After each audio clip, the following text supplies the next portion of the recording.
Okay, I guess we can do introductions. Adrian, do you want to start? Sure. Good evening or good afternoon. My name is Adrian Doman-Calkins. I'm the library manager for Sherwood Public Library. We'll just go right down the list. And I'm Randy Mifflin, and I'm the current chair. And Melanie, you're next. All right, I'm Melanie Dobson, and I am a board member on the advisory board. Thanks, Melanie. And I think Fritz is next. Yep. I'm here. Yes, I'm Fritz Kalashevsky. I'm a new member. I'm member number 4, and I am the rural representative. Thanks, Fritz. Jane, you're up next. Hi, my name's Jane Van Kuren. I'm vice chair. Thanks, Jane. And we don't have Danny yet. She did just arrive. Oh, great. Yeah. Danny, can you see us or hear us and hear us? I can see you and hear you. I don't see myself though, but I'm assuming you guys can see me. It doesn't look like you have your camera on, or at least I don't see you. No, I'll figure it out. Okay. Sorry. But I'm Danny Sticka, and I'm a new member. Thanks, Danny. And Renee, who are you? I'm Renee Browse. I am your council liaison. Yes, you are. And Crystal. Hi there, Crystal Garcia, Adult Services Librarian. Thanks, Crystal. So I think we're and all... Lily. And Lily. I'm Lily Fairman. I'm the high school rep. Thanks, Lily. Okay, fantastic. We're all here that are going to be here. And did everybody get a chance to look at the minutes from the last meeting? Yes. Yes. Fantastic. And can I get a move to approve those minutes? I'll move to approve those. Thank you. And can I get a second? I'll second it. Wonderful. And all in favor, say aye, please. Aye. Aye. Aye. And anyone not in favor, say no. And the ayes have it. Thank you very much. So we'll turn it over to Adrian with library updates. Good, thank you. And I would like to add also, I think a small kind of addition to the agenda. I think we can fit in. Let me share my screen actually, so we have the agenda up on the screen. Moment here.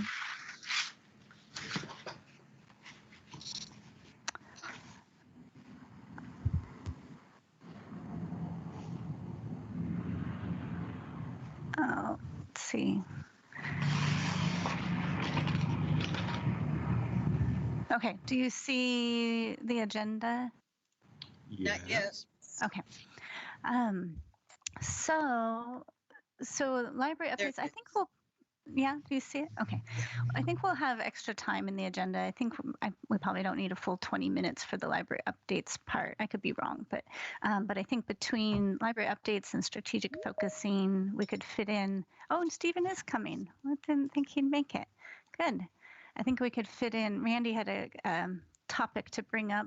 Do you still want to talk about that? The chair. Sure, we can talk timing. about that. Okay. Absolutely. Okay. And then we'll just go on with the agenda. Let's see. Do you want to welcome Stephen? We just are getting started. I haven't started with library updates yet. Thank you. Yeah, my meeting got canceled, so it's great to be here. Yay. Fantastic. So Stephen Remsen, member. All right, so for library updates, I wanted to share some grant updates. We just won a successful grant with the Cultural Coalition of Washington County for, let's see, I think it's $650 to run a social justice story time that will go this spring. It will be a series. Jamie Thorson wrote the successful grant. I think many of you have heard about Jamie or know her. She's our youth services librarian too. And so we're really excited about it. She's been wanting to do this for a while, and it's timely, of course. It will be for older children, not like sometimes you think of story time as toddlers or really young children, but this would be more school age as well. And there'll be some different themes and multicultural crafts that go with it, and kind of discussion questions that families can use at home, that kind of thing, for kid appropriate social justice topics. I believe that's going to be starting in March, and then there will be a culmination of a musical event at the end. So we're really excited about that. There's also another grant that we'll be submitting. I don't want to jinx it. It hasn't been written yet. Crystal and Jamie are going to work on that together, but that's a national grant. So whereas the other one was a county level grant of distribution of Oregon Trust funds through the county Cultural Coalition of Washington County. This other one is through the state, the federal. Crystal, do you remember? I'm sorry to put you on the spot, but do you remember the name of that one? It's a special for small and rural libraries, but it's national. Is it the Transforming Communities one? There you go. Yeah. Thank you. Yeah, and if we get that, there would be a similar social justice theme around books, or a book, or a couple different books, and we're not quite sure all the details yet, for all ages, including adults. So I wanted to let you know about that. And then Can I ask a question before you yes. get off grant Yes. updates? I know a little bit about what she applied for and the multicultural theme and so forth. Is it fully funded? All the things that she wanted to do with it, with social justice, did she get all the money that she needs for it? So I know that this intersects with Rotary, and the Peace Committee of Rotary is partly why you're asking. So Jamie asked for funds to do what I described, and then Rotary had, my understanding is Rotary Peace Committee for Sherwood had expressed support for funding it if the grant did not go through. And if the grant did go through, my understanding is Rotary was interested, at least the Peace Committee was interested in supporting the musical event at the end to be multiple musicians instead of just one musician. Sure. And it's on our agenda for February 3rd. Okay, good. So. That's great. Yes, Yeah, thank you, Rotary. Yeah, I'm glad you mentioned that. I should have called out a thank you to Rotary when I brought up the grant. Okay. Did that answer your question, Jane? Yeah, I see your hand is still up. Okay. Oh, So, I have to put it down. Oh my. no wonder. I think I can lower it. Oops, now I just muted you. Dear. Maybe I can't unmute you, but next time you want to talk, you can unmute yourself. Okay, so for current services, really no changes since last time. We're still operating curbside Monday through Saturday, 10 to 5. Things are going well with that. The book bundles are continuing to be really successful. We're in this holding pattern right now that with the county being in the extreme category, we're not adding services. We did purchase our Chromebooks. They're not ready to go yet, and we're trying to purchase hotspots through a library vendor so that we can circulate those.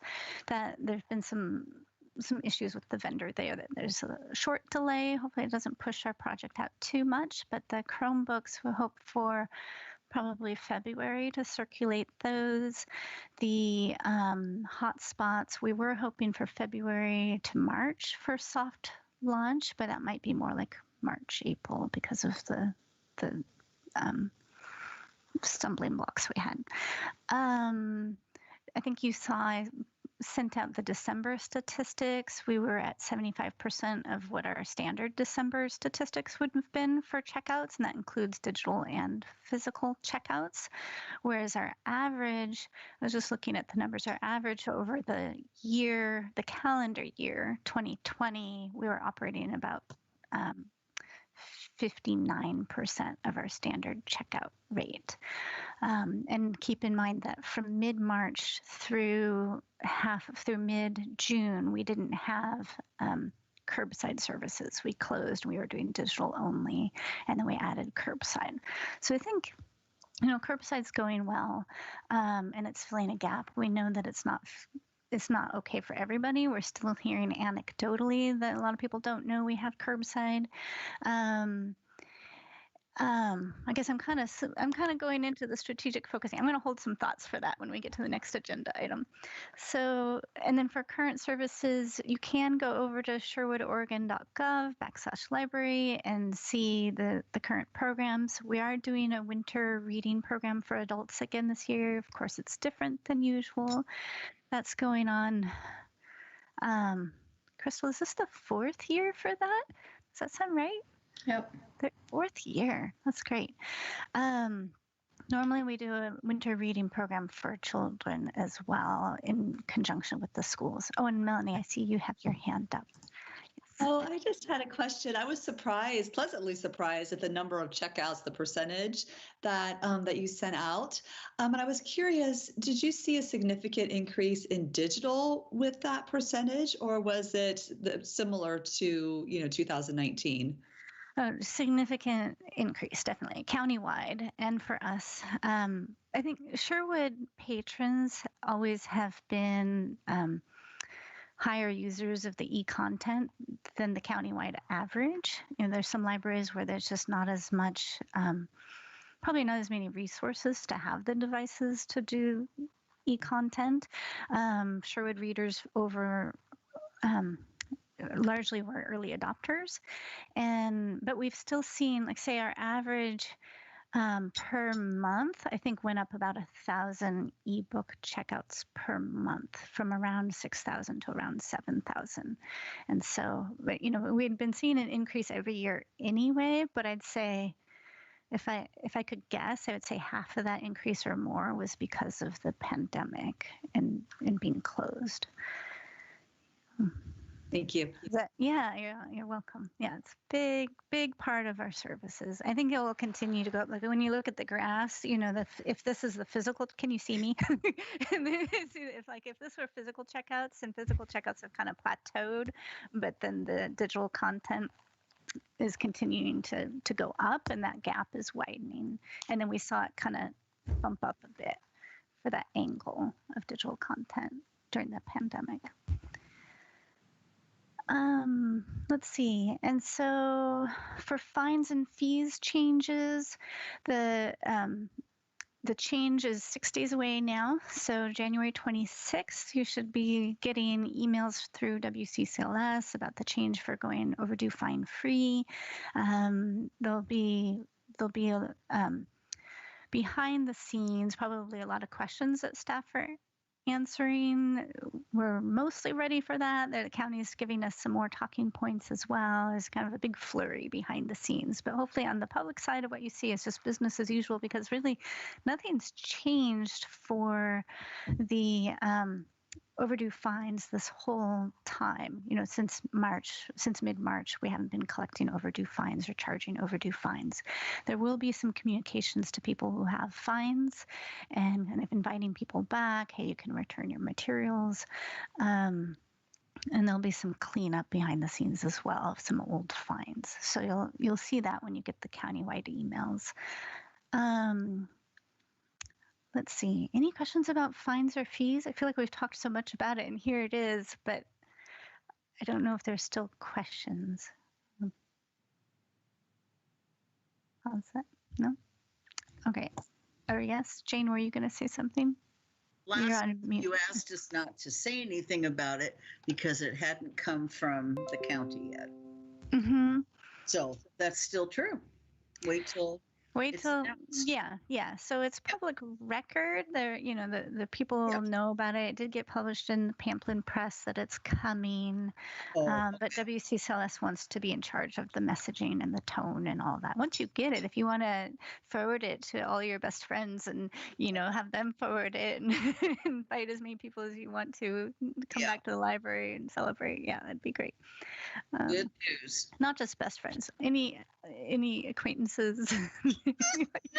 I'll stand out in front of the library and have a poster and says no fees. Yeah. We will still have, if someone returns something damaged, there'd be a fee for that, or just doesn't return the item at all, there'd still be, so no overdue fees would be the most accurate way of saying that. Fritz, I see you have a On question. the poster. Yeah. Oh, you're still muted. There. Okay. Yep. I have a question to ask about corresponding with our patrons or let's say information out there. Is it possible to send an email to all patrons with sort of a very bullet point announcement of, like, for instance, when the fines are gone, when that can happen, when we can officially say that, but also, about the curbside service, just a real basic bullet point of Monday to Friday, 10 to 5, ebooks. If you need help, call, because when I first started, I got wonderful help from Adam, who was terrific. And just make it a real simple message for all the great ways you can still access the library. Yes. The short answer is yes. What we've been planning, and this could give some ideas for how to make that a richer communication. So what we've been planning was wait for WCCLS to send out their email blast that will go to countywide, and then sending out a Sherwood specific email blast that would have some of the same information, but Sherwood specific. We also are wanting to reach people who don't have email, who aren't getting the e-newsletters. And so we have, I think, was it 60 people? Crystal found a report for us of about 60 people who are phone notification only, who haven't used their library accounts since March. Am I remembering this correctly, Crystal? Yep, that's correct. Yeah. And so do you know if anything started with that? We were just talking about this last week, right? Yeah, no, not since our meeting last week. Okay. Shortly. So, okay, thank you. So we're developing some scripts, and we weren't planning to reach out to them until the change with overdue fines anyway, so that we could tell them, the big picture. But we're doing that as well. I wanted to tell them about ebooks and, any information that they might be missing all this time. So yes, I'm writing that down too, that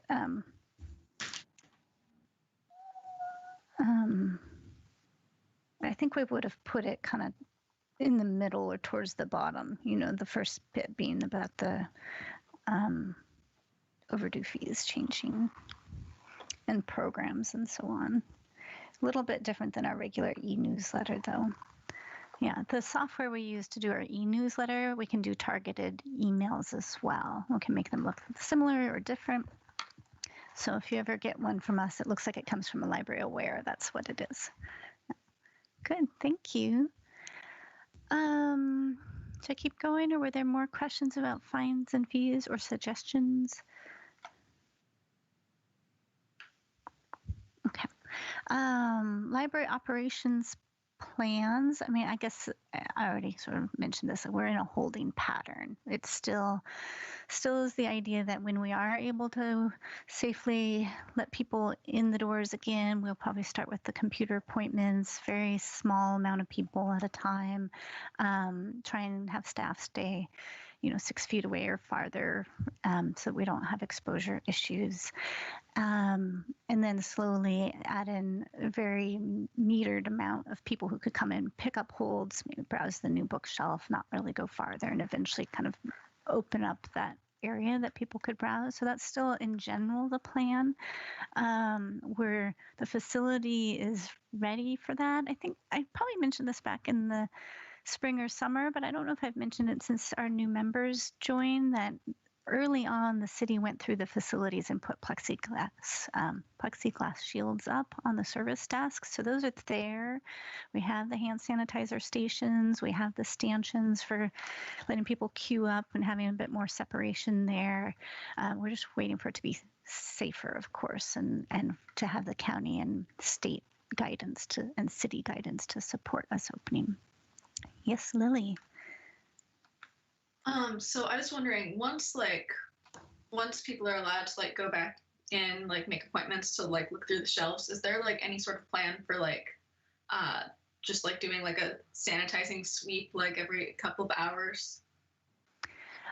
So there would be requirements for us to clean high touch surfaces more often, but that doesn't include all the books. So there would be, like let's say a person comes in, they could avoid touching the door, at least with their hands. Masks would be required. They can come in, grab just their holds, check out things at self-checkout. We could have some styluses there and have like a dirty and a clean bin. So you grab the clean one, touch that. We'll clean the dirty ones periodically so there's a fresh batch. In terms of touching, well, and I guess I should say when people come in, there would be hand sanitizer right there. So the idea is like, come in, sanitize your hands. If you're touching things, not breathing on it because you've got the mask, like the grocery store. So, or any store that employees at the store are not sanitizing everything on the shelves, even if it got touched and put back, but sanitizing the high touch surfaces. So we'd be sanitizing things like the doorknobs and the counters and the book drop door and the self-checkouts and the styluses and all those kind of high-touch things. We won't put out furniture at the beginning. We won't put out toys in the kids area at the beginning. So all those things won't have to be cleaned. But there's a requirement to clean the high-touch surfaces, and then everything else would get cleaned by the city's they have a contracted service, so a normal cleaning would happen and be more vigorous. Well, and the bathrooms too, of course. The bathrooms would get cleaned. Library staff don't clean the bathrooms unless there's occasionally we do. So there would be a certain amount of risk, just like going in any other public building, of a person taking that on. If they're going to come in, we can't guarantee that every single surface has been sanitized. And we wouldn't have enough sanitization supplies to do that. But it is a balance. We have to have enough supplies to be able to open the doors. And so far, we're good. So that's not why we're closed. It's not because we don't have enough cleaning supplies or masks. We have everything we need for that as well. Does that answer your question, Lily? Yeah. Is it? Yeah. There's kind of a joke video that went out early on where it's like someone's visiting a library and the library staff person is staying 6 feet behind and then cleaning every single surface. But, we just wouldn't be able to keep up with that. And the computers, I should say the computers and keyboards, we would clean those after every use. So not necessarily a screen, but the keyboards, we have some keyboard covers that would be cleanable. I think that's pretty much it for library updates, operations plans. Does anybody have questions or comments or suggestions?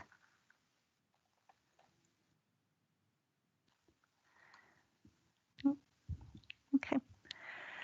Randy, do you want me to talk about the chair timing? Sure, we can talk about that if you like. Absolutely. Okay, so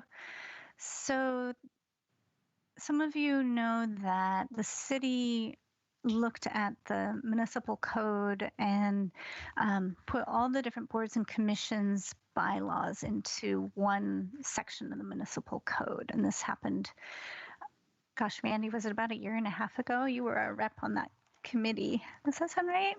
It was, yeah. Yeah, okay. And so at that time, the timing for our chair and vice chair elections changed, and I hadn't really remembered that. It used to be at the end of the calendar year, we would talk about who's interested, and then in January the new chair would start. And we did the whole thing with Jane becoming vice chair in an off time because the current vice chair moved out of Sherwood. And so I was like, oh, Jane's vice chair. I don't have to think about any of this for a while. Randy's chair, we're set. And then Randy says, what about, how long am I chair for? So Randy's been chair now for, this is your 13th month. Is that right? So, but the new bylaws in the municipal code say that we don't do this until July at the beginning of the fiscal year. And so, so Randy wanted to bring it up for conversation here, and do you want to add anything there, Randy, about your pitch? What's your pitch? I don't really have a pitch, but I thought since I've been at it for 13 months, and if anybody else was just absolutely chomping at the bit that wanted to be chair, I would certainly step aside for them. And if not, I'll hang in there till July. So that's the pitch, such as it is. I vote that you hang in till July. Oh my gosh. I agree. And I thought I was going to slip the noose there, but evidently not. No, we're behind you, fearless leader. Thank you so much. What a vote of confidence. I've never been so honored before. Well, you That took care tried. of that bit of business. That was Okay. easy, wasn't it? Okay. I'll add to that. So like what I need to do is make a calendar reminder for myself that in May and June we'll start the conversation up again. So May should be like, hey, be thinking about it. Anybody interested? You know, as a reminder, here's what the chair and vice chair roles are about. In June, you would vote on who the chair and vice chair would be, and as a reminder, Jane is vice chair. That doesn't automatically force you into becoming chair. You certainly could put your hat in. That's what I've Yeah, yeah. So people, in the past, people were nervous about getting stuck with both of those. And then July would be the first meeting that the new chair would facilitate, and that the new vice chair would be there in place. So I could think about it for January, February, March, April, if you think that you might want to, if anybody would want to grow into one of those roles. Mull that over for a few months. So. Yeah, we'll be back. Yeah. Okay. All right. Thank you, Randy. Thank you. Yep. Moving into strategic focusing. Yes. All right. So review of progress and plans. And actually, let me stop sharing this and I will share something else. One moment here.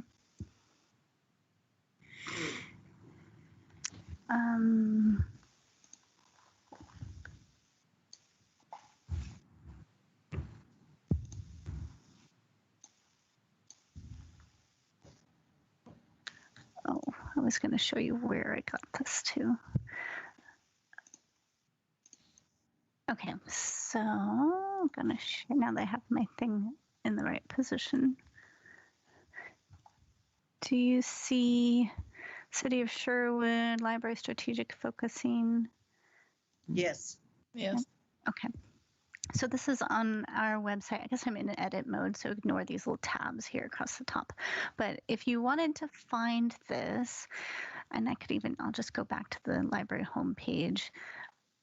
Over on the left or at the bottom, if you're on a small screen, open up About the Library, open up Administration, and then this says Strategic Planning. That probably looks tiny on your screen, but trust me, it says Strategic Planning. And then this has been replaced. The old 2017 to 2019 plan was here. I still have that at the bottom if anybody wants to go back to the old plan and the most recent snapshot of our progress on that. But then the new strategic focusing that you helped create is here.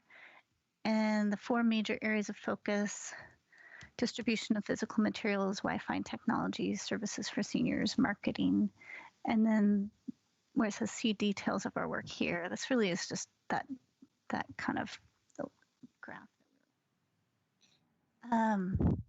So I wanted to just run through these 4 areas and let you know what's kind of bubbling up. So distribution of physical materials, we're holding steady on that. We kind of talked about that with the statistics too. Things are working well. We haven't added anything to this since last we spoke, other than just the book bundles are gaining more traction, and people are coming to library. Wi-Fi and technology. I think I mentioned already last time that I was advocating through city channels for a stronger broadband, stronger Wi-Fi in the parking lot. I don't have updates on that since last time. And then I mentioned already that the hotspots and Chromebooks that we're working on ordering those. Computer appointments are still on hold. And then services for seniors.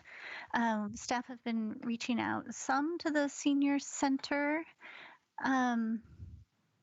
Crystal, do you want to add anything to there? Because I know you and Adam have been doing a little bit of discussion about what you might be able to do.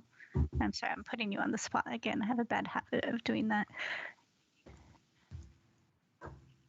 For the senior center? Mm-hmm. Is that the? So I think right now, with regard to that, we're sort of waiting for the Chromebooks to come up when the hotspots. That would make us. It would just be easier to provide services once those are up and running. Okay, both for staff to use and to advertise that we have. Right, and to use in whatever version of tech help we have next. Yeah. Mm-hmm. Okay, thank you. And Councillor Browse, I see you have your hand up. Yeah, just as I read through the service for seniors and the 2 bullet points, have you and the staff considered doing a joint meeting with the Senior Advisory Committee to maybe discuss some options? It just might be a good way to connect the 2 citizen committees together to help further the outreach to seniors for the library, but also the senior focus for the Senior Advisory Committee. Just a thought. Yeah, that's a really good idea. I hadn't thought of that. So do you mean with this group, our whole library advisory board and that group, right? Correct. Yeah, I like that. That could actually fold into to be kind of a listening session as part of our strategic planning as well. Maybe, I don't know if we could do it all in one meeting, but maybe a part 1, part 2 or something like that. I love that idea. Yeah, and currently they meet. I'm the liaison for that one, and we meet on the 2nd Wednesday of the month. About the same. I think it's at 5:00, but similar meeting times. So just something to consider. Yeah, good. I see 2 hands are up, but I think Jane's was first. Is that right? Yes, Jane? mine's fast. I know people who live at the Ackerley and they can't have visitors not because they're sick, but because that's how things are. So I would like it if you were able to invite people who work there as people making citizen comments. Oh, to this meeting? Yeah, if you're doing your big thing or you're going to invite them to come to ours or something, please include that, because I was shocked that this woman I know can't have visitors. Yeah. Yeah, it's very isolating. Yeah, so the Ackerley, the Springs. Yeah, all those places. Yeah. What's the other one? Avamere. Avamere, thank you. Avamere. And that Cedar Creek, I think there's another. Oh, yeah. Good ideas. Jane, did that answer your question? Or that was more of a suggestion? Okay. Yes. Fritz. Yes, mine was a piggyback off of that. That's what I was thinking of, the assisted living places. If we could have either or both their manager attend, or they always have an activities person who probably is more relevant, who would know their guests better and what they can and can't do as far as or what they want in library services. So it would be wonderful if we had one big meeting with the board of senior center and then a representative, 1 or 2 from each of the community assisted livings. And then I don't know if there's a way to do this, but I know that there's a handful of foster homes in the area too. Who have older people living in the foster homes. And I don't know, maybe there's a service we could check with the local hospitals, with their social services, because they would know where to refer people elderly people wanting to find housing, Mm-hmm. care. Mm-hmm. Good ideas. Yeah, I need to mull this over. And my boss, Kristen Schweitzer, is Community Services Director, so she oversees the Senior Center as well. So, and I meet with her tomorrow, so I can actually run these ideas by her and see what she thinks about kind of order of operations. I mean, I think we wouldn't want to take over the second Wednesday, as a library meeting, but maybe Wednesdays in general could tend to be good for everybody, or at least our group and their group, and maybe we could have a separate meeting. I don't know, maybe in like a month or 2 or 3, and maybe trying to think if the first meeting should be everybody, or maybe the first meeting should actually be a smaller set. I also need to talk with the manager of the senior center, Maya. I'd probably do that, before, of course, kind of get some framework of the capacity for staff over there. All fantastic ideas. This is why I love having boards. Like, advise away. It's great. All right. Should I keep going? Any other questions? Jane, your hand's still up, but I think that was from before. Is that right? Okay. Oh, for goodness sake. I don't get it. Sorry. I know it doesn't automatically. I think I'm probably other facilitators just lower your hand for you and you don't have to worry about it. But I'm not used to it, so I'm like, your hand's still up, is it? Yeah. I don't know if it went up or down and up. All right, and then the last one, marketing. We have had some more work on this one. So with curbside services, distance learning support, and ebook promotion. Mostly what we've focused on so far is the distance learning support. So Jamie Thorson put together a special kind of miniature e-newsletter to embed in the school newsletters to share what we have going on. I don't think that's gone out yet, but that would be going from at the district level. And then ebook promotion and the other electronic resources, Crystal and Adam have been talking about that, and Crystal's ordered a bunch of the bookmarks and so on to start putting in holds, so that as people pick up holds, they'll get, I think the first month is going to be Libby, the ebook app, and I forget what the second one was, Crystal. Was it lynda.com? No, I think we wanted to do Job Now and then Help Now. Oh, that's Job right. Now is the career resource, and then Help Now is the homework help resource. Mm-hmm. Okay. Good. And then you've got enough for something like 6 months worth of promotions, right? Mm-hmm. For different themes each time. And that was Fish's idea. So thank you, Fish, for giving us that good nudge couple meetings ago. I think that's pretty much where we're at. Well, let me add actually a few things. So we talked about the phone calls that we're going to be doing to let people know who don't have email. We're waiting for WCCLS to send out their email blast. We'll send out a Sherwood specific email blast, and fold in the change with overdue fines and let people know about curbside and so on. We've talked about doing a postcard mailing. We might do that for curbside. We're talking about doing it for summer reading. We typically don't do a lot of mailers, largely because they're so expensive, honestly. But since we're not printing our printed newsletter, we have funds that we could reallocate to printing postcards instead. So, but we're not quite sure about the timing of what makes the most sense, and probably would only have budget to do 1 or 2 of those. That's where we're at with marketing. I think, Fritz, I maybe saw your hand go up and then down. Did you still have a question, or? Yeah, well, just before we leave the one area of the seniors is that I do visit someone in a senior center, and having it locked down is just a terrible thing.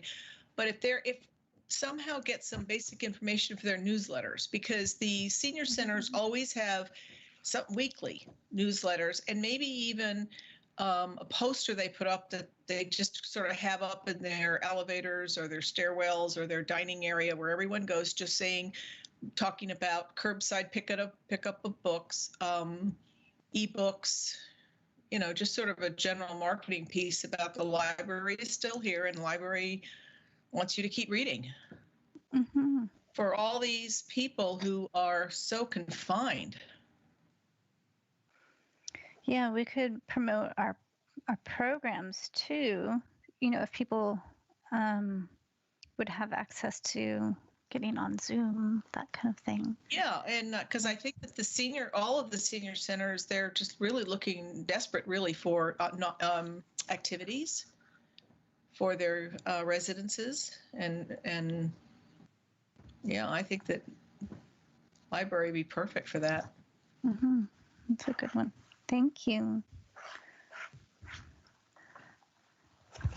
Good. Crystal and I will have to chat about all that later with Crystal and Adam and I.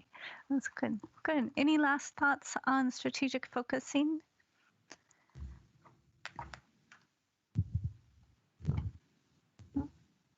Okay. I'm going to stop sharing that.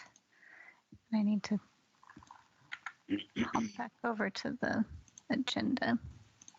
1 second.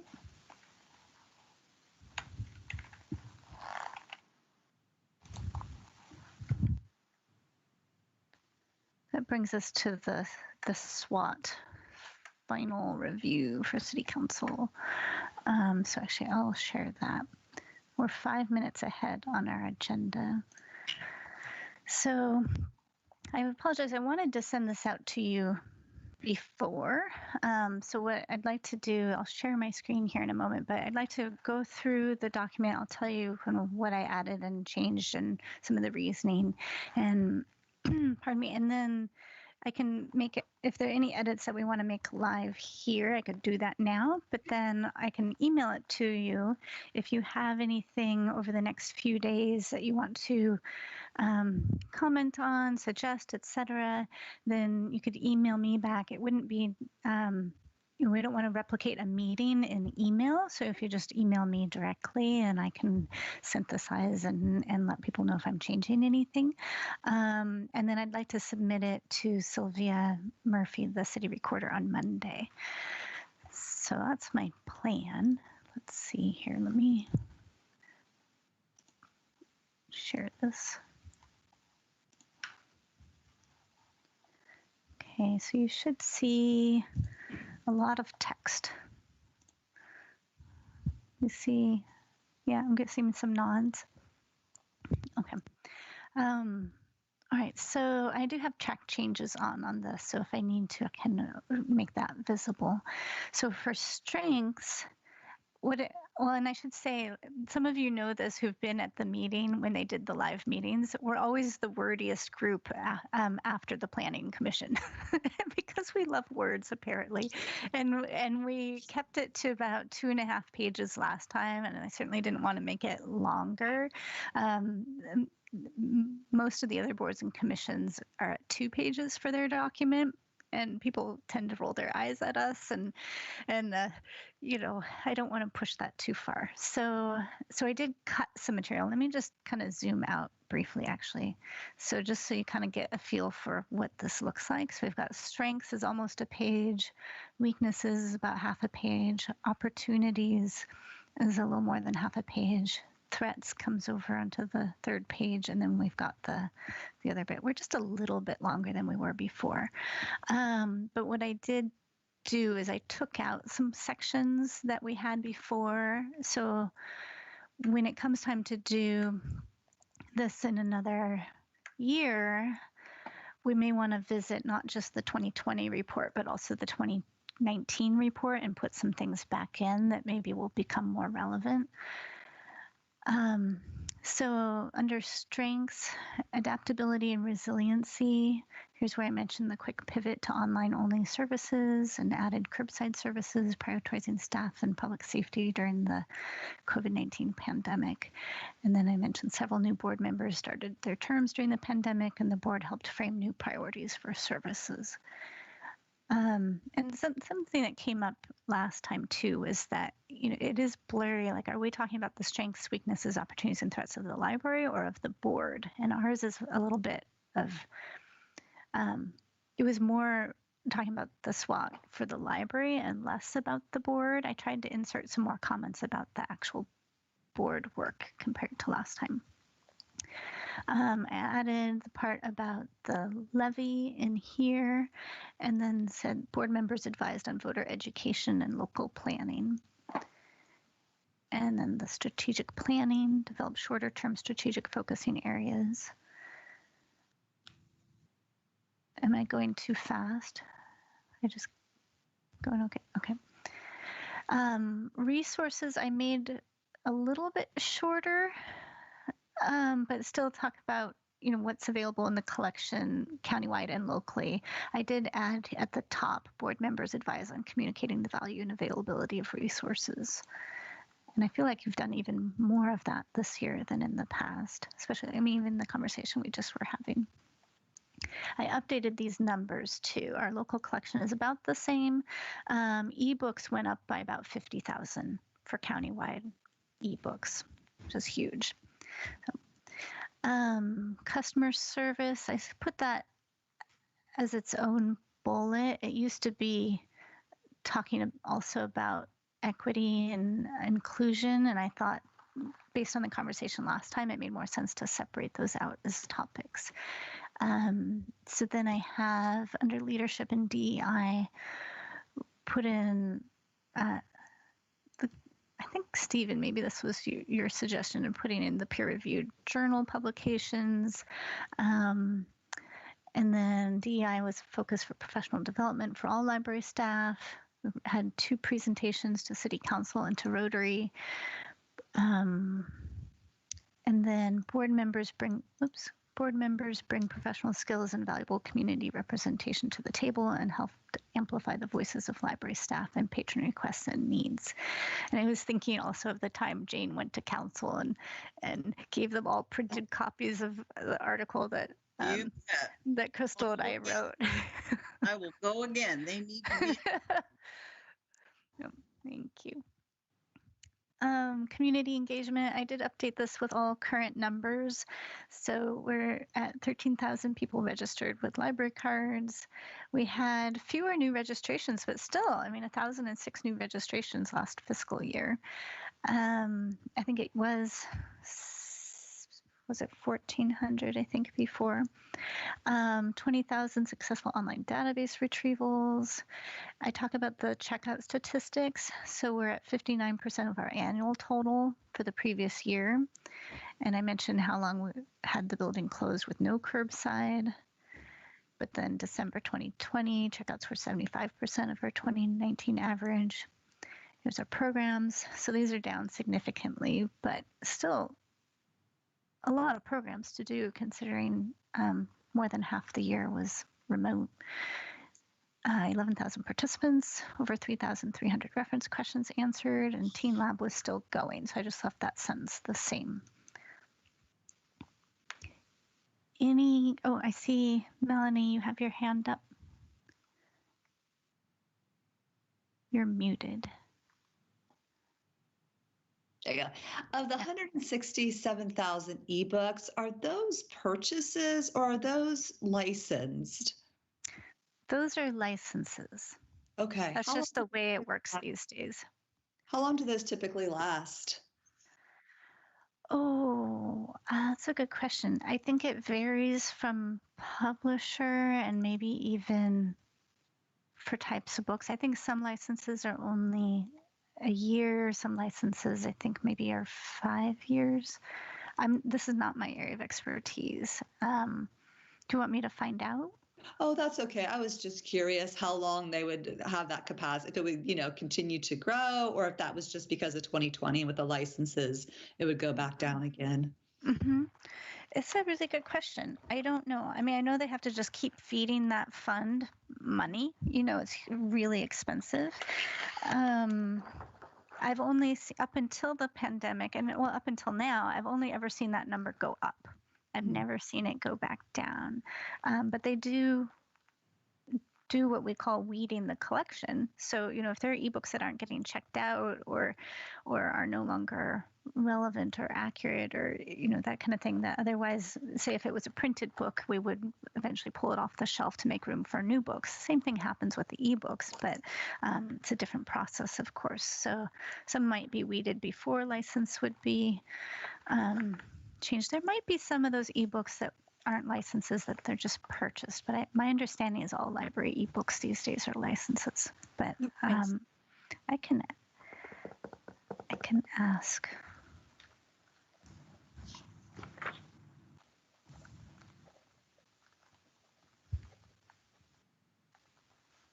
Just jotting that down. Any other questions about the strengths section? Okay, I'll keep going. Weaknesses, the closure, not all needs are being met. We can't do computer appointments. We can't do one-on-one. It's one-on-one tech help is very limited. Referrals for social services are less accessible. Access, curbside hours are limited. It's difficult for some residents to travel to the buildings. I shortened this section up. I mean, I added the part about curbside. This used to have a large section about 99W being difficult to get here and across that for students and seniors especially, and some of the schools being farther away. But since schools, of course, are all doing distance learning, I felt like that wasn't as relevant. And for space, I wanted to shorten it up a bit. So we might want to add that part because 99W is a really significant barrier. But I did add this, not all community members have the internet access needed to use virtual services.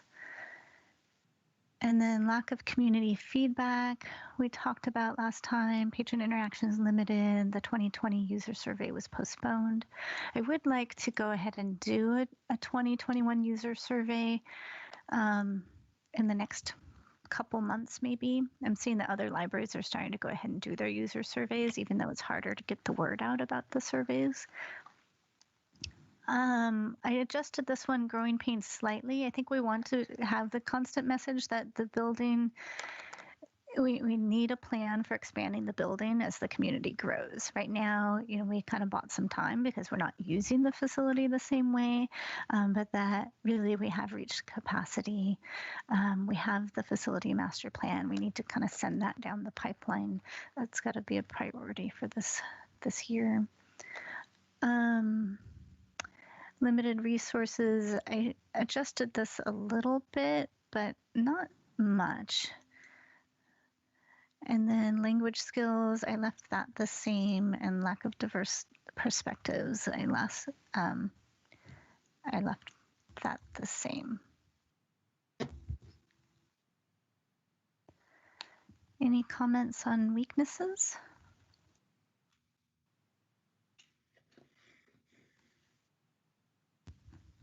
Nope. Okay. Let's see, opportunities. New data, conduct a user survey. I left the part about the 2020 census will bring new understanding to the community.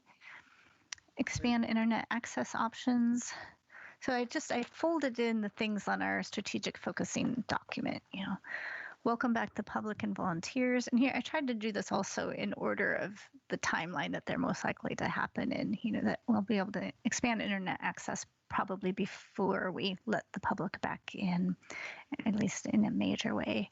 Reopen the building, offer in-person services and events to the public in measured and safe ways in compliance, etc.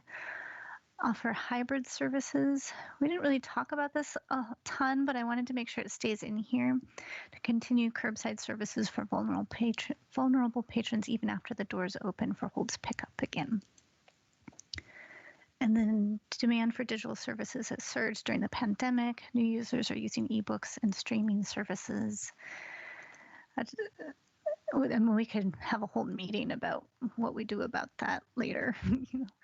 Let's see, I kept in this part, but I separated it out. So open the mezzanine during all open hours was part of what came out of the facility master plan. Oh, sorry, I had my head turned. Randy, I see your hand up. It's okay. Apologies, everybody. I've got to hop on to another meeting, so I'm going to leave it in Jane's capable hands. Okay. Thank you, Randy. Nice seeing everybody. Talk to you soon. Bye, Bye-bye. Randy.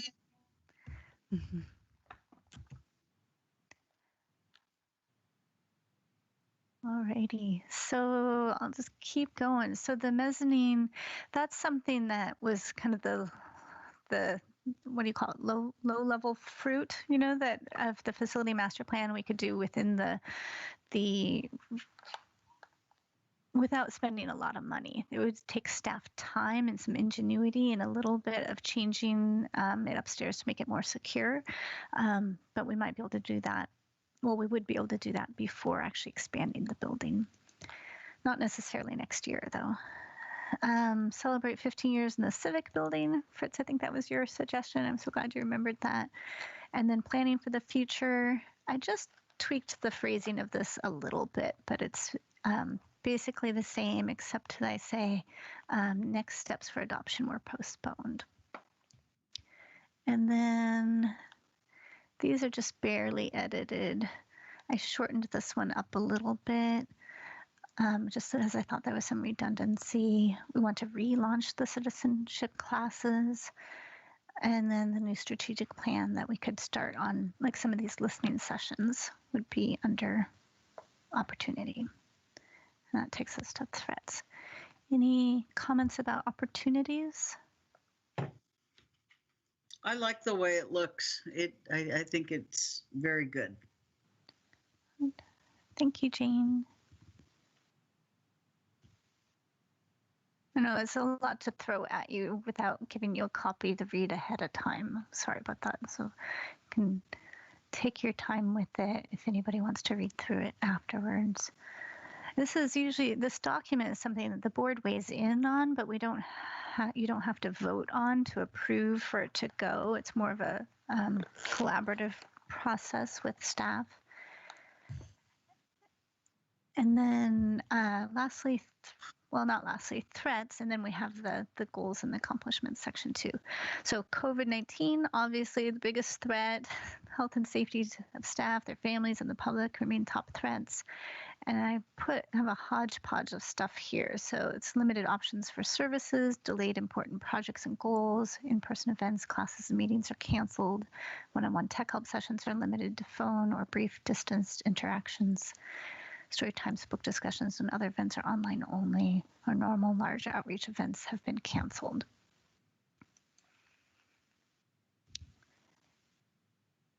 Budget, I edited this a little bit. It's a little bit vague. We're not hearing that our budget's going to be impacted in major ways next fiscal year. It hasn't been so far, but certainly we're spending differently and revenues coming in a little bit differently. Of course, for the state, we're buffered by a lot of that. WC Salis is telling us that they can kind of absorb changes that they have and protect the member library distribution, at least for the next fiscal year. But I'm sure we'll be talking about the impacts of the pandemic on the budget for a while to come. The PERS part was in there already. I shortened it up a little bit. The Friends of the Library has not been able to generate funding, which is going to impact, it's already impacted us. So we have less money from them supporting the book discussions and summer reading. I think we're going to feel that even more this summer. And then digital literacy gaps. I edited this a little bit. We had something in there already, but I talk about the pandemic has highlighted the gaps in inequitable resources to engage in digital services. I feel like that sentence is kind of awkward. Maybe something will come to us. And then I edited this sentence slightly, but it basically was already there. And then I didn't change this last one. So that was threats. Oh, Fritz, I see you have your hand up. Yes. On the book sales for Friends of the Library, is that I understand you're not taking donations and haven't for some time? Correct. Okay. And the reason is because there's nowhere to store everything, or I mean, we're already quarantining library materials, and we don't want to expose the Friends volunteers to having to deal with quarantining materials, and there's not really I think space would be an issue as well. Equipment, we had to buy a lot of new carts to store stuff, so there was space to quarantine materials before they got shelved again too. So as a book drop gets full, then you line that up, and yeah, it's just. So one of the friends has come in and sorted through some donations that were already there on site and took some to sell to, what's it called, Once Sold Tales? I forget. There's one where it can do like a big by the pound kind of thing for stuff that has a lower resale value. I don't think she's gone to Powell's since all of this has happened. Yeah, they aren't taking books. Yeah, the only reason I bring that up is with everyone home so much, and everyone doing their decluttering, their purging of their homes, is that I'm sure a lot of people have been going through bookshelves and wanting to clean out books they've read, and some very, very good books. And I imagine they end up taking them to Goodwill or another place. So we at the library are missing some great books that way just because we can't take them in. The other thing is once things open up a little bit more, I think we should bring book sales back for the Friends as soon as possible, having it outside, to bring that revenue in, to, get interest in the library perked up really quickly. So I think if there's any way that we can start possibly stockpiling donations so that the sales are large and brisk, when we can. I can pass that on to the Friends. Thank you. Yeah. Lily, I see that your hand is up too. Would there be a way to do like the Friends would there be a way to do like that book sale online? Like your books or something like that? There is a way. The Friends have not wanted to take that on. So the Friends group it's a small stable group that's been on the Friends group for decades for the most part, and they want to do what they do, and they're not interested in adding extra technology bits that they need to be in charge of. I think if there were kind of a new cadre of Friends that were to want to take up the cause and start an online bookstore, a lot of Friends groups use Amazon, and then I don't think we could do this right now because we're not having volunteers on site, but when we get to that point, shipping my understanding is like you need someone who's almost every day, if not every day, comes and checks to see, did anything sell? Does it need to ship? And manage all of that. So I think it would be great. I'd love to see us get there someday. I think, and by us, I mean like the greater library community, that staff are limited on what we can do. But the Friends, we can, when donations come to the library, we basically gift them to the Friends, and then the Friends can sell them, but we wouldn't use staff time to sell books. And so another option would be, I don't know if this would make sense necessarily, but many libraries have both a foundation and a Friends group. The foundation will typically do larger fundraising, and the Friends group usually is more about selling the books and getting good revenue over time, but not necessarily at big fundraising events. And we haven't had a foundation in a long time. I think if we were to get a foundation started again, or if we could kind of support a foundation and getting itself started is really how that has to happen. Staff can't get a foundation started, but that might also be something that could help us in the long run. It's a sticky thing. It's not just I can't say to the Friends, do this, have your book sale in 2 months and have it outside. Like they need to be okay with that, and they need to have the time and the resources to do it. And I don't know what they would say about that.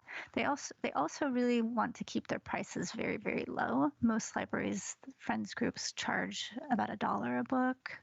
sometimes more for hardbacks and so on. And they want to keep their prices more like 25 cents and so on, or give away a lot of books for free, which is great and suits their mission of supporting literacy, but it means less revenue also. So there's lots of pieces to it. It's but I like the idea of outdoor sales. I don't know who would collect the money or how that would work, or if there'd be an honor system that would be secure, or all of those pieces. Have to think through. Good ideas. Sorry, I'm kind of like it's hard to say yes, we could do that, because we've thought of a lot of these, not the outdoor necessarily, but the online. It's hard to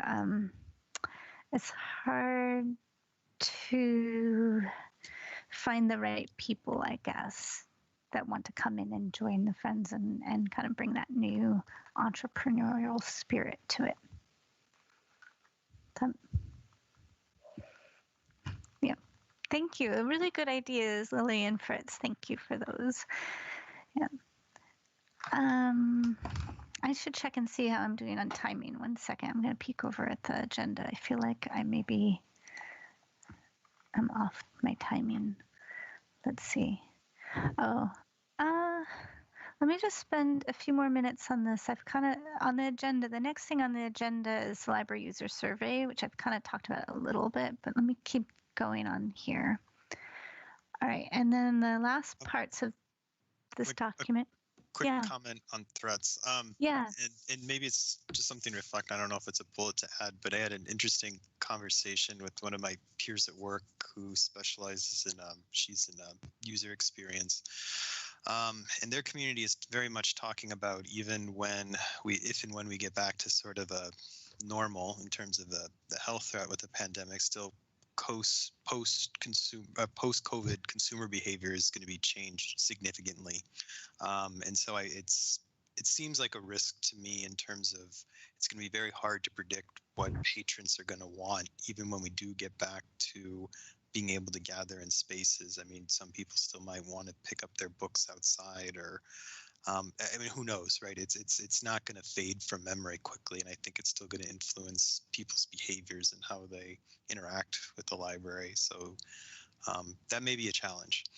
Mm-hmm. Yes, that's good. I think I remember you saying that in slightly different words last time, and I didn't capture it in here. So good. I'm glad you brought that up.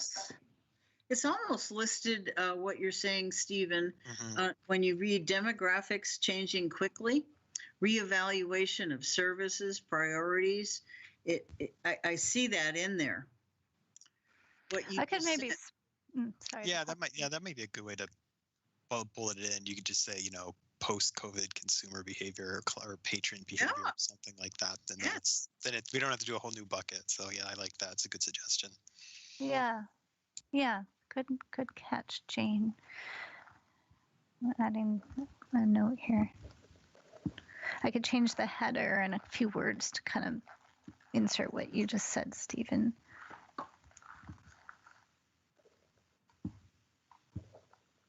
Okay, good. Anything else about threats? I moved too quickly last time. No? Okay. This part's, it was short before. I didn't shorten it. It was already very short. So for significant accomplishments, talk about the levy, the strategic focus areas, and adapted to virtual meetings, and welcomed 4 new members. Yippee! Okay.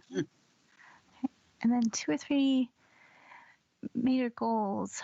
So we didn't talk about this a whole lot last time, but here's what I kind of drew from it and my own thoughts too. So of course, continue to adapt and advise on the strategic focus areas. I think, we might see some of those areas drop off and add new ones or something, but that's our living document. I was mentioning, I think we shouldn't wait until we're back to business as usual to do a user survey. I think we could go ahead and do that maybe this spring. we have questions that we worked on last time, we could revisit those, see which ones need to change if they're not relevant anymore, maybe add some in, maybe even about user behavior, like how do people anticipate wanting to use the library, something like that. We could always do another one. We used to do them every other year, but we may want to go into an annual survey because I think things will just be changing so much. And then C, launch a new strategic plan. And what I mean by that is not necessarily that in 2021 we would have the plan, but that if we kind of have the plan for the plan this year and start on some of those listening sessions and so on, and so that as we phase out of this period of needing really shorter term goals, we are ready to shift into longer term goals. Any questions, thoughts, suggestions, edits, anything there?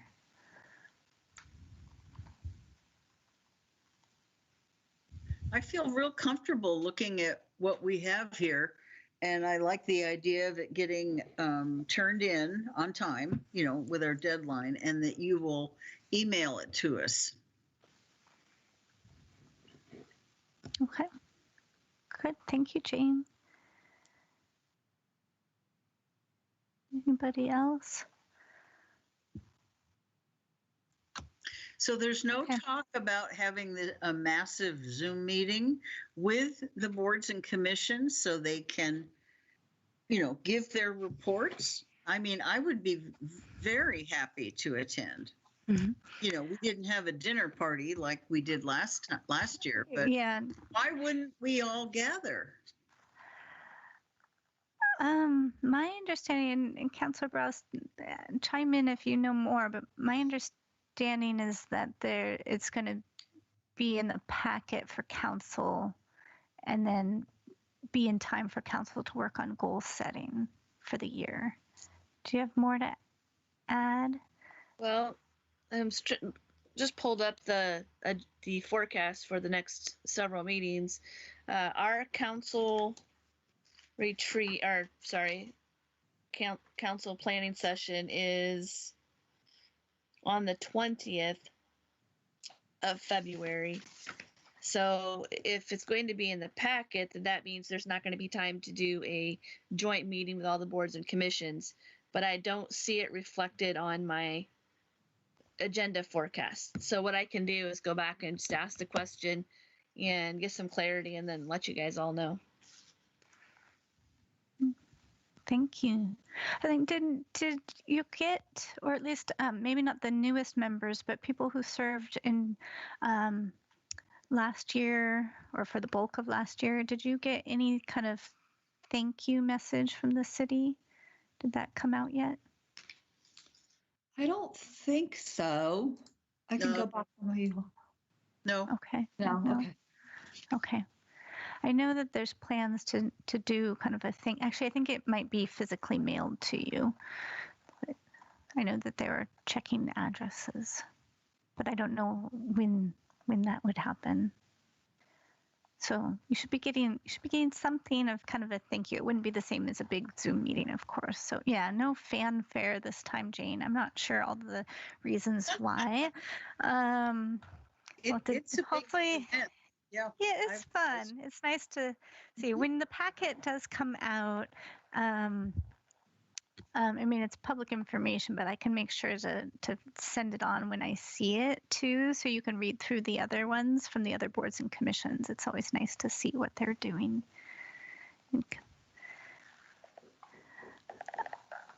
I think my son is knocking on the door, but he's just coming back from a walk, but the door is unlocked. So I think I don't need to pause, but if I do, all of a sudden you'll know why. Okay, so I'm going to stop sharing this and pop back over to the agenda. We want to be sure we get Renee's report from the council.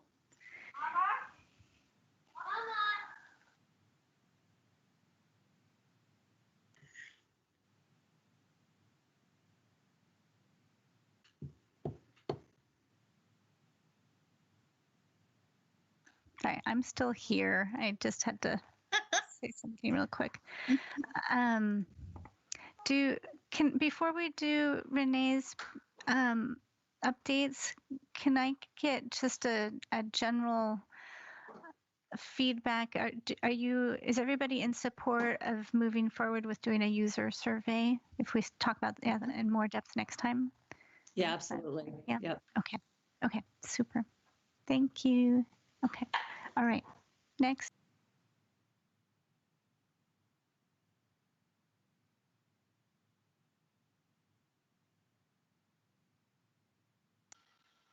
I don't have the agenda in front of me. Are you wanting me to speak?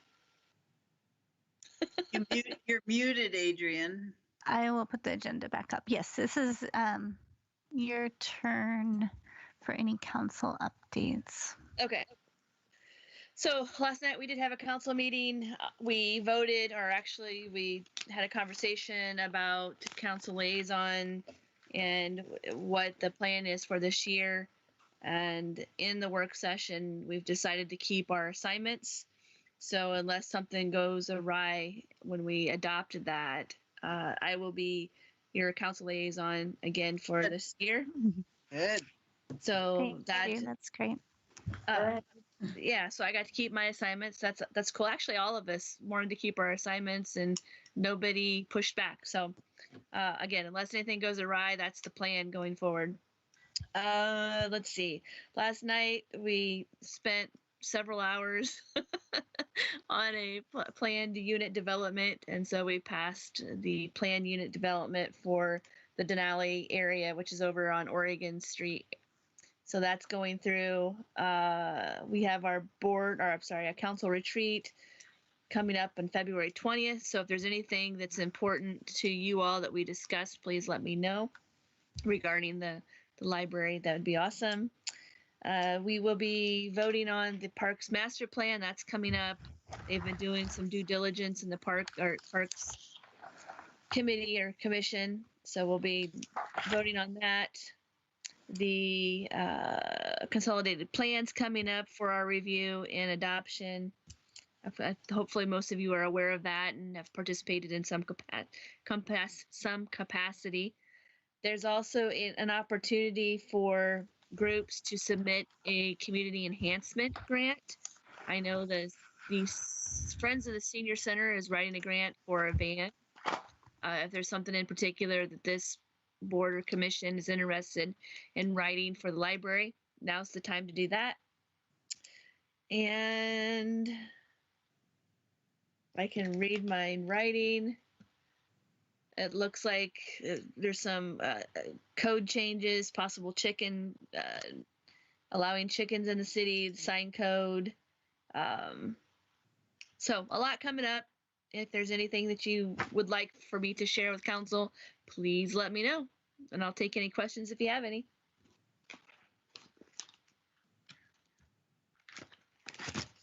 And who is your alternate if you couldn't come? I think Councilor Scott. Okay. Yeah. Doug Scott is my alternate. Yeah. Thank you. Yeah. Sounds like a big meeting.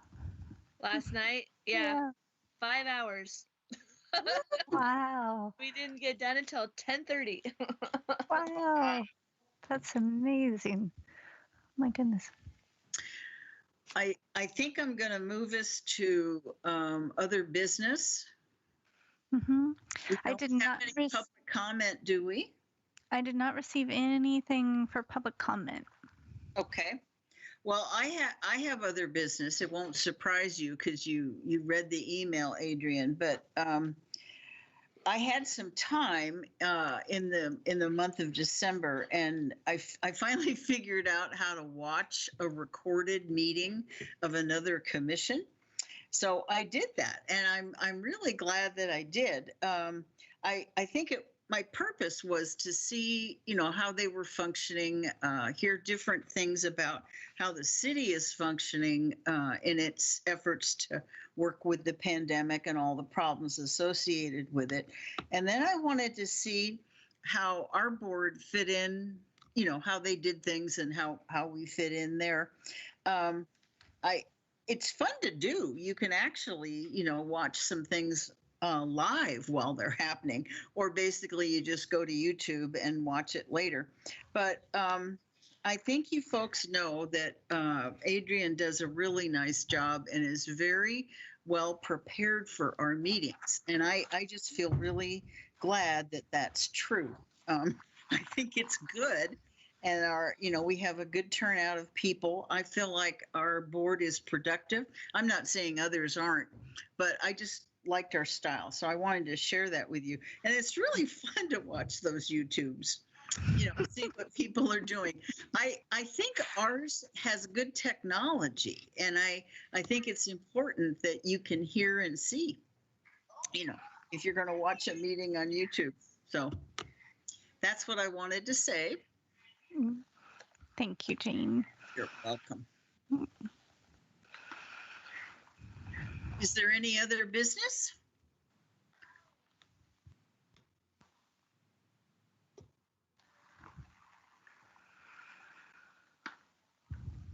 I think we're safe to adjourn. Maybe take a minute, and if individual people have announcements, things they want to share, things going on with them. My clock says what? I got to look and see. I've got 5:21. 5:21. So.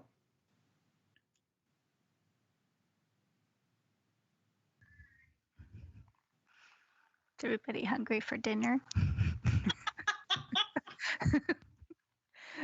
Or need to make somebody else dinner? I have a homework brigade. Oh, yeah. Yes. Yes. I do appreciate everybody's effort to have technology working on your end. It's really nice. We've had very minimal issues at all. That's great. This group has adapted very well.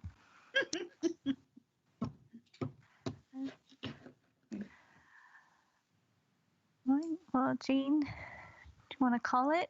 I think so. Okay. Looking at the clock, we're going to adjourn at 5:22, and our next meeting will be announced. It'll be a 4 o'clock time. I did not look at my calendar ahead of time to know what day that is. So it's the third Wednesday, always the third Wednesday. So our next one is February 17th. Okay, February 17th. That's good because the city people will be doing their big thing on the 20th. And I think that Adrian has invited us to send her emails. I heard Renee say the same thing. If there's things that we're concerned about, to contact them. And I think everybody understands that we can't do a big group email chatting about stuff because it creates a meeting. So you just send a message to those individuals about something you want to discuss further. So I guess we are through at 5:23. All right. Thank you. Hey, everyone. Thank you. Bye, good to see everyone. Nice job. Bye. Good to see you all.